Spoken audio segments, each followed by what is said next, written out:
Os livros, dois livros nascem então dessa experiência. Nascem, mano. O Filho de Abaci nasce enquanto eu tava lá. Aí eu pensei, cara, eu quero contar a história dessa molecada, mas é mó difícil de contar isso, cara. Porque quando eu vinha pro Brasil para contar isso nas igrejas, pô, surgem 1 bilhão de perguntas. Por exemplo, cadê a ONU? O governo não faz nada? Como assim uma mãe abandona os filhos? Tá, e as crianças, como é que elas sobrevivem? Entende? São um monte de perguntas que é difícil de responder. E aí eu pensei, vou contar um romance, cara, vou escrever a história delas. E aí eu sentei com elas, porque era tudo combinado, né? Sentamos lá e falei, eu queria contar a história de vocês me deixam? Deixa. Só que aí eu não vou usar o nome de vocês, nada. Beleza. Os que entendem, os pequenininhos nem perguntei, né? Depois que eles me processam aí. E aí eu comecei a escrever lá, comecei a rascunhar. Só que, cara, é terrível escrever a história de alguém que você está olhando para ela, né? Para essa pessoa. E são histórias horrorosas, né? Porque esses meninos são abusados de todas as formas, eles são torturados em nome de Jesus. De modo que quando você fala numa oração para agradecer a comida, em Jesus' name, alguns abrem os olhos assustados, segura forte na sua mão, porque em Jesus' name é como eles apanham, né? Não é como eles agradecem. Então isso tudo foi muito difícil de escrever. E eu confesso que eu escrevi tudo numa latada só, sabe? E nunca li, cara. Nunca li meu livro. Porque eu não podia ler, né? Eu só podia dar aquela olhada para ver como é que estava mais ou menos, assim. Porque ler ia ser muito doloroso para mim.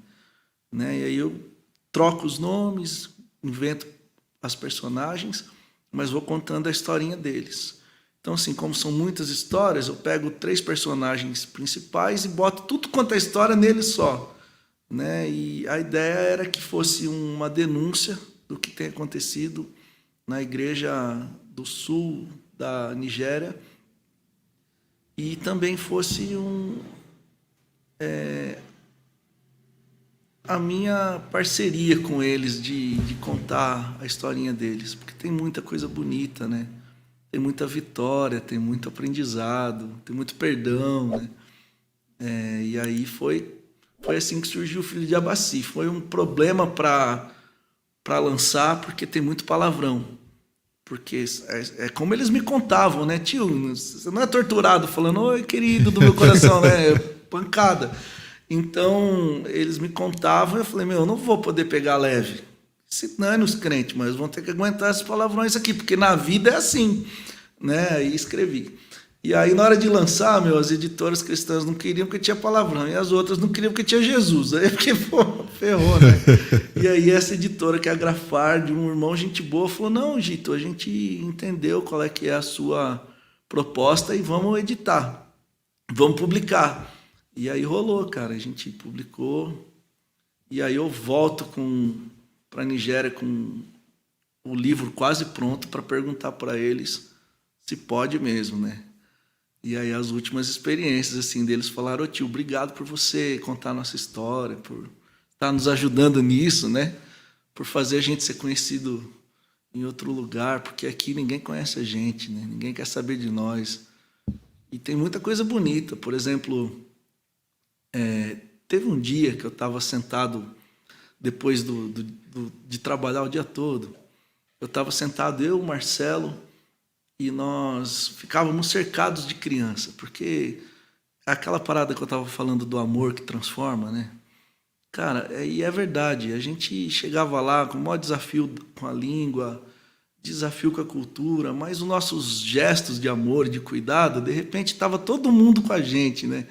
E a gente estava cansado pra caramba, nós sentamos assim na soleira da porta, daquelas, imaginem aí, umas casas africanas assim, e aí a gente sentou aquele monte de molequinho, de criança, e eles encostam e ficam quietinhos, cara, assim, só querem estar juntos, né? E eu e o Marcelo, a gente estava falando em português, a gente devia estar fofocando de alguém, falando mal de alguém, alguma coisa assim. E no meio da nossa conversa, eu lembro que ele falou Jesus. E aí a molecadinha discerne, Jesus, a mesma coisa, né?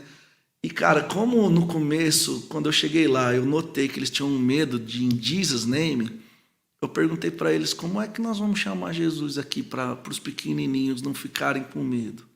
Aí eles falavam, filho de Deus, né? E como que é o filho de Deus? Aí eu achei isso super legal, eles não falavam son of God, filho de Abaci, son of Abaci. Abaci é o Deus que tem a ver comigo, tá ligado? É o Deus do meu povo. O God é um meio inglês, assim, né? Então eu gostei muito desse termo, filho de Abaci. E aí nós trocávamos, nós já não orávamos mais em Jesus name, para os pequenininhos não sair correndo, né? Mijando de medo. Falava o filho de Abaci, eles não sabiam quem que era, eles ficavam, né? Legal. E com o tempo a gente foi trocando Jesus pelo filho de Abaci. E é louco pensar nisso, né? Porque nós chegamos numa época em que o nome de Jesus está tão destruído que as crianças têm medo, cara. Né? Parou para pensar nisso, Paulo? Que nós chegamos num tempo em que os religiosos pegaram o nome de Jesus lá na África para matar criança, que no Brasil para virar abracadabra, né? Você fala em nome de Jesus para qualquer coisa. Né? Isso é muito louco. Bom, e aí a gente sentado lá, falando, e o Marcelo usou a palavra Jesus, e quando passou a conversa, um pequenininho que eu tenho no meu coração, ele chama Tundê, ele virou para mim e falou assim, tio, o seu Jesus é bom, né? Aí a gente não entende essas coisas, né? Falei, por quê? Porque vocês são bons, né? Seu Jesus é bom, daqui é ruim. E aí que eu discerni, falou, poxa, tem um Jesus lá que mata criança e tem um Jesus que é bom. Só que se Jesus é bom, porque nós somos bons com eles. Porque eles estão percebendo amor em nós, né? Cara, então isso para mim foi muito marcante. E eu estava numa briga feia com Jesus nessa época, né? Nós estávamos brigados. Que eu cheguei lá brigando, né? Falei, Senhor Jesus, desculpa a sinceridade, mas se alguém chega e me diz assim, olha, tem gente machucando crianças no seu nome, Gito. Eu ia falar assim, não, pô, então vou lá, vou falar para parar isso.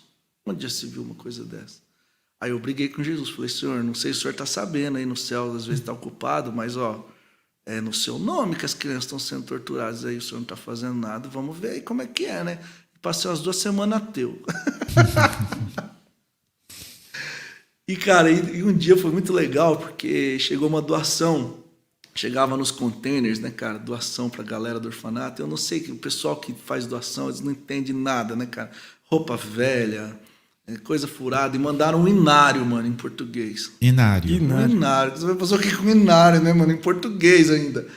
E, cara, eu tava com esse inário lá, andando pra baixo e pra cima com o inário, fazendo as minhas versões, né? Porque eu tinha um monte de hino que eu não sabia, eu fazia a minha versão.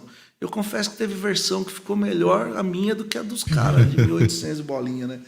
Cara, e aí nesse negócio de... Alvo Mais Caneve, por acaso? Alvo Mais Caneve, eu fiz uma versão mais punk rock, assim. Que se alguém vier encher o saco, já dá uma cadeirada, né, mano? Mano, eu tava com esse monte de inário, de bugiganga lá, andando pra baixo e pra cima. E eu abri assim, cara, tinha uma dedicatória. E tinha um texto que era como se fosse um prefácio do inário. Eu não tinha nada para ler, eu fui ler prefácio do inário, né, mano? No prefácio, não sei o que estava falando lá, mas tinha uma frase que eu não tinha me atentado até então, que era assim, olha, muitos virão em meu nome. Pô, na hora que eu li isso, eu falei, caraca, chegou o tempo em que muitos virão em teu nome. Aí eu perdoei Jesus, né? Falei, Jesus, desculpa aí, o Senhor já avisou que a galera ia vir no teu nome para fazer esse tanto de maluquice. Desculpa, eu peguei pesado com o Senhor, né, e tal. Aí é legal brigar com Jesus, que a gente sempre perde, né? E ele é gente boa também, né? Depois que ganha, ele não fica aí, pá, ferrou, né? É de boa. E aí, cara, isso me fez bem, porque eu consegui entender, poxa, é em nome de Jesus que essas coisas todas estão sendo feitas. E aí, quando o Tundê me fala, tio, o seu Jesus é bom, poxa, aquilo foi legal, cara, sabe? Eu entendi. Jesus, ele é bom, mas a gente que pega Jesus e transforma ele na nossa imagem e semelhança, ele vira um carrasco. Ele vira uma desgraça, né, cara? Então é a gente que precisa ser transformado em gente parecida com ele, não ele parecido conosco, né?